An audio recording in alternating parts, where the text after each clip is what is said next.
Mapapa Jesus Mariosep ka talaga. Grabing kilig, di ba? Tama talaga na sumunod si Jericho Rosales sa Japan. At ngayon lantaran na nga ang mga ganap nila sa Japan. Magdadalawang isip pa ba kayo? Grabing paayuda ito. Kahit late na, sobrang kilig. Yan ba ang sinasabi ni Janine na marami siyang isi-share ngayong December? Kaya sobrang excited na siya. Naku guys, ano bang klaseng kilig ang nararamdaman natin? Kulang na lang ang maihi sa kilig or kakilakilabot sa sobrang kilig or nakakahimatay sa sobrang kilig. Talaga namang may nanalo na. Ekonin is the best couple talaga. Nako, sinasabi ko sa inyo, malapit na ang sakalan, kasalan. OMG talaga. Mapapasana all ka na lang. Ekonin lang ang malakas.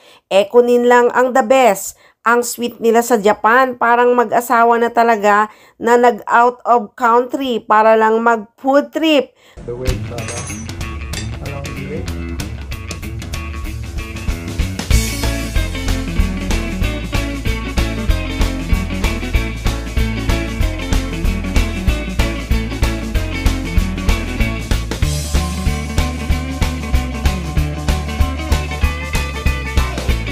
Diyos ko Lord, di ko alam anong kilig ang nararamdaman ko. Umabot na sa langit ang kilig ko. Sobrang maligayang maligaya ang puso nilang dalawa. Hais, Ekonin, iba kayo talaga. Binigay talaga ni Eko ang suporta sa kanyang sunflower. At alam niyang mahilig kumain si Janine. Kaya food trip to the max sila sa Japan. Malupit talaga ang Ekonin, grabe. At take note, nasa vlog na ni Janine Gutierrez sa kanyang YouTube channel, si Jericho Rosales ha. Pang family lang talaga ang personal vlog na yon ni Janine. Kaya family na talaga si Jericho Rosales.